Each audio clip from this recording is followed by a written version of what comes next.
Hello, this video is covering Chapter 1 of Supply Chain Management, or BA 362 for Warburg College. So what is supply chain management?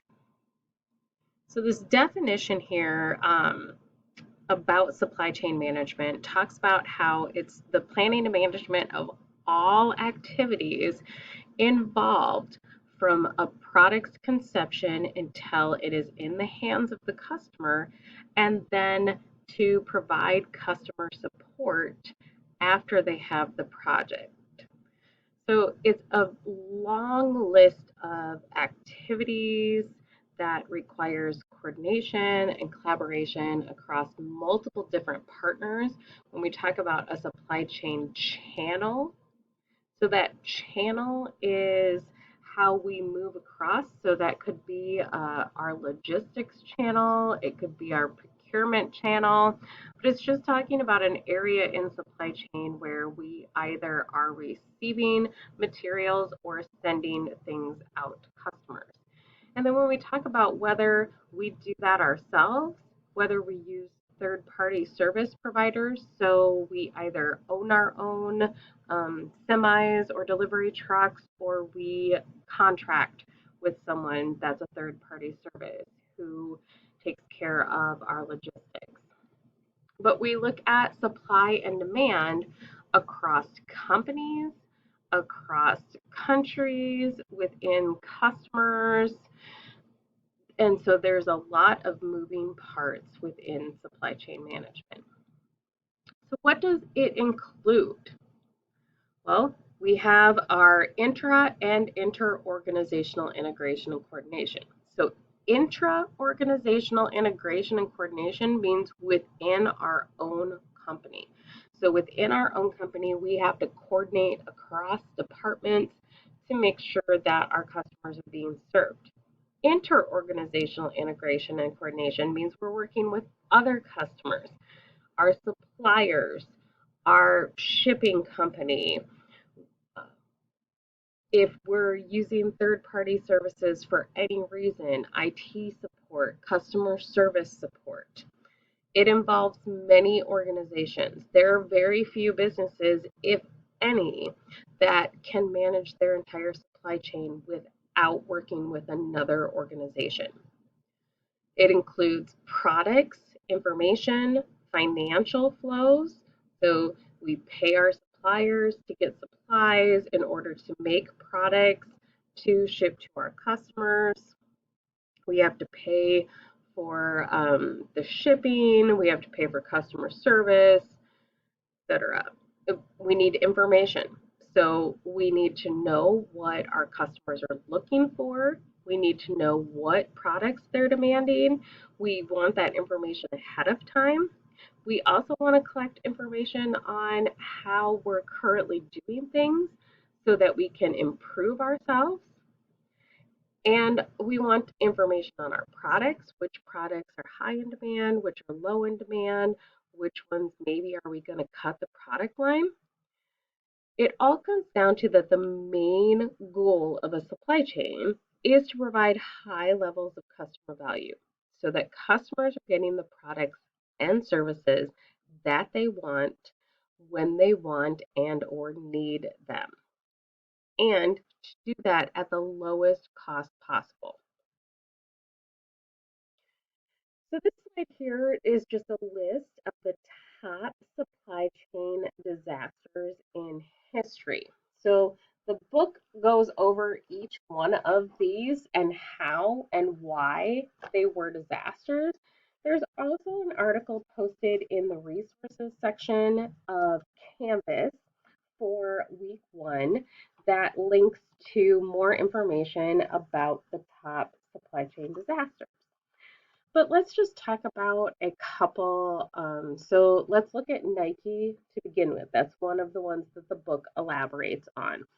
So Nike in 2001 had problems with an IT system that caused inventory and ordering issues. And because of the inventory and ordering management related to that software malfunction, They believe that they lost over $100 million in sales because of different refunds that they had to provide, etc. So maybe another one, the Denver airport. So in 1995, they decided to build the Denver airport. However, it was a hugely expensive project. It cost far more money and took a lot longer than they had planned and budgeted for. The opening was delayed, it was late. They had a huge public relations disaster. People were very upset. There was a lot of blame being pointed around. And the system for and it was a system that they were implementing that then never actually worked. And they eventually had to shut it down just because it was such a disaster. So, as I said, there is information in your book talking about each one of these, and then there is an article in the resources under Canvas where you can read more about each of these. Similarly, the top supply chain innovations. So, things that have been invented throughout history that have made great advancements or improvement to supply chain management. This list is also covered much more deeply in your textbook, and there is an article in Canvas about the top 10 supply chain innovations. Now, the top 10 supply chain innovations um, article is from a supply chain management website, and they have the items in a little bit different order than the textbook does, but there's a very similar list. So let's talk about a couple of these. So, University Product Code, or a UPC code. So, this is the code that is on every single product that we can scan with a computer. Why that was revolutionary is because before that, inventory was all done manually. In order to determine how much you had of anything, you had to physically go to the location where it was stored and count it and update your records and try to keep an update. And you had to do that on a fairly regular basis in order to know what you had in stock and what you needed to order. With the introduction of UPC codes and computer inventory management, now supply chain managers can know exactly when a product goes out the door. So we scan a product when we receive it in our inventory. It gets logged as we've received it. We put it out on the shelf. And then when a customer takes it, they take it to a cash register and they scan it. And that product is then removed from our inventory. That had huge implications on the amount of time it took to manage inventory, and supply chain managers were able to focus on other things rather than just constant inventory management. So another one of these, economic order quantity. So economic order quantity is a mathematical formula, and we will get to that. We'll get into that deeper in a later chapter, but it's a mathematical formula that looks at, given your supply, your current supply, the demand for your product, and how long it takes you to get product from your supplier.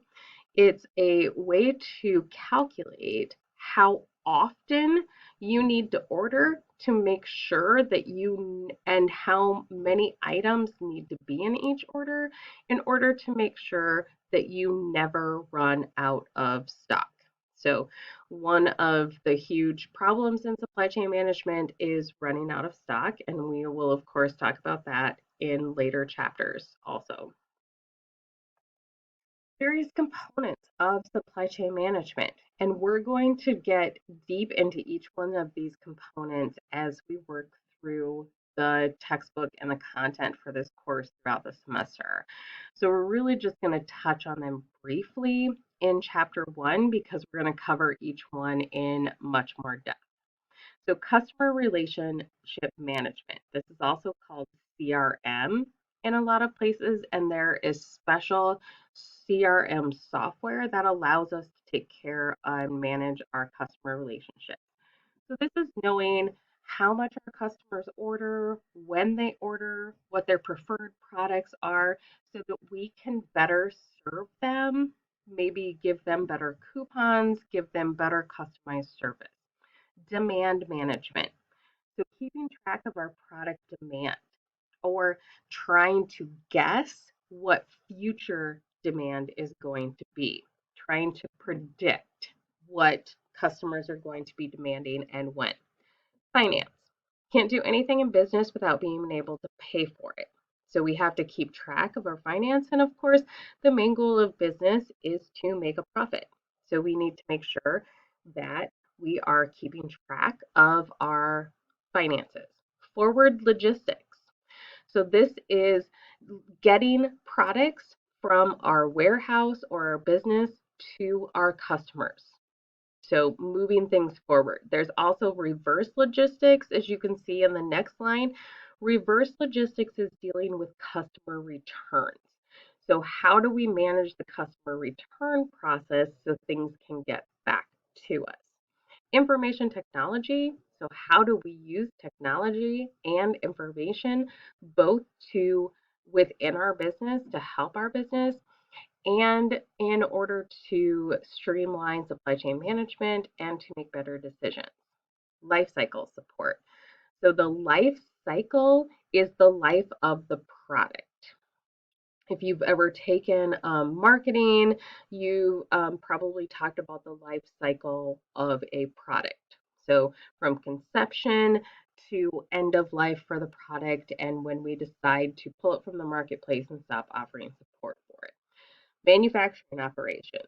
So if we're a manufacturer and we make our products from raw materials, we have different supply chain management components than a company that is a service organization that just offers services or a wholesaler who buys products and puts them on the shelves for resale, such as Target or Walmart. Marketing and sales. Obviously, if we're not selling our products, we're not making any money and we don't need to be managing the supply chain of them. So, marketing and sales are integral to supply chain management. We have to be able to get those products out the door. Order fulfillment. How long does it take us to fulfill an order? How long does it take us to get that order into our customers' hands? Procurement, that's working with our suppliers. So if I'm a wholesaler, I need to buy or procure products to put on my shelves. If I'm a manufacturing organization, I need to procure raw materials to manufacture. If I'm a restaurant, I need to procure food and dishes, paper cups, those kinds of things. Okay, product service development and launch. So back at the very beginning of the product life cycle, how are we developing new products? How are we planning our customer service for those new products? And how are we planning the launch of those new products? Especially when we're looking at demand. If we anticipate there's going to be high demand and stores are going to run out really fast, what is our plan for making sure that we have extra products to come down with? Reverse logistics we talked about. Sourcing. So that's sourcing information. It goes with procurement, but it's a working with our suppliers, deciding which suppliers we're going to work with, and then you see at the end supplier relationship collaboration. As I said, we're going to go through all of these in a lot more detail as we work through the various chapters over the next 14